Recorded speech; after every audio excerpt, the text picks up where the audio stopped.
Next up, this gentleman, as I mentioned earlier, he hails from Fredericton, New Brunswick. He now makes his home here in Toronto, where he's becoming one of those creative types. He is overeducated and underemployed. Please welcome Maddox Campbell.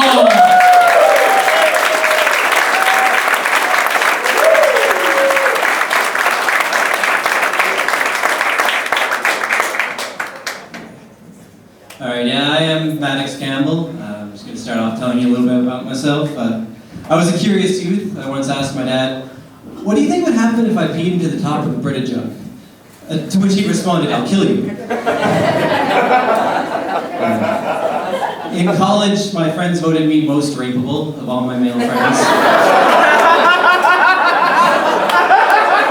It was based both on appearance and ability to defend yourself. So they were better-looking guys, but they were more athletic. And myself, I have smooth alabaster skin, well-conditioned chestnut hair, sleek, slender build. You can tell a lot of the guys are already attracted to me, but don't write me, please.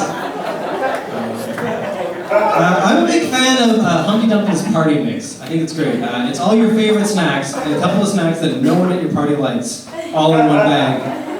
I think it was invented to deal with product surplus. I think what it was is they'd be like, "Sir, the Fritos aren't selling. Should we cut down production?" "Hell no, shove them in the mix." And just one guy would get a bag of all Fritos. And you're like, "That's the only part I don't like." I think what they should do is they should make some subsets of the party mix, you know? A gathering of friends mix. Co-workers hanging out after work mix. I'm extremely lonely and I need to fill the dark void inside me, but I'm also indecisive about my snack food mix. The last one is sun chips, Ringolos, and antidepressant pills. Sometimes after a party I like to get the bowls of chips and pour them off into a Ziploc bag, make my own party mix, sort of like impromptu. I call it Maddox mix. It's always a surprise when I get in every bag, you know. I got pretzels, I got ketchup chips, I got beer bottle caps, I got some cigarette butts, a used condom. Ooh, and Smarties! Nice to make so I did move from Fredericton, and I'm still adjusting to Toronto, being a much bigger city. It's very noisy here. You got sirens going off all the time, subways apparently. You also have people honking their horn for no good reason. You see an old lady halfway across an intersection, and just some guy honking his horn at her, trying to get her to go faster. And I'm like, look at her. She's old. She's got the bone density of a stiff breeze and the muscle strength of a worn-out elastic band. If she were to spill molasses on an incline, she would never in her life catch up to it.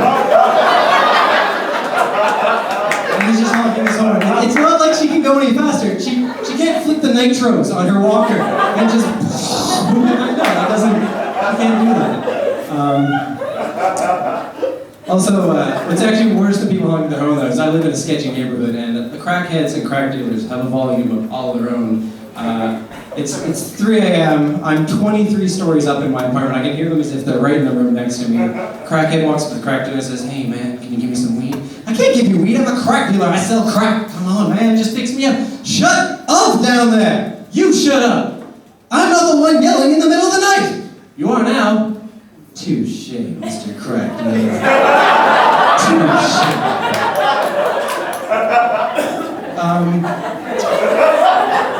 So back when I lived in Fredericton, I used to go on the internet sometimes, and there'd be internet ads. They're very helpful. They'd tell me about girls that were in my area. And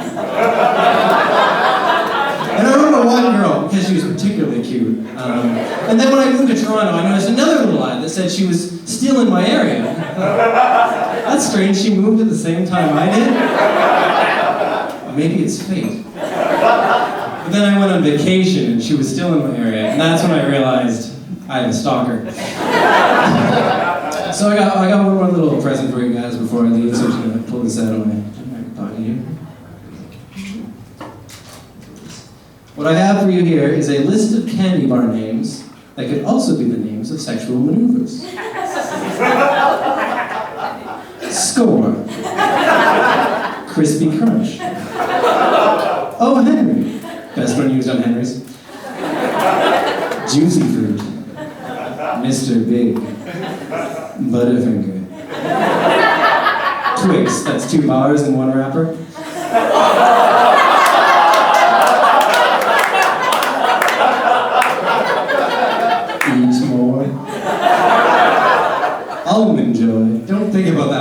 much. The everlasting gobstopper, the jawbreaker. Both Lick a Dip and Fun Dip, they both names of that candy work. And finally, the Three Musketeers, which is the homosexual three-way with lots of sword crossing. Thank you, man.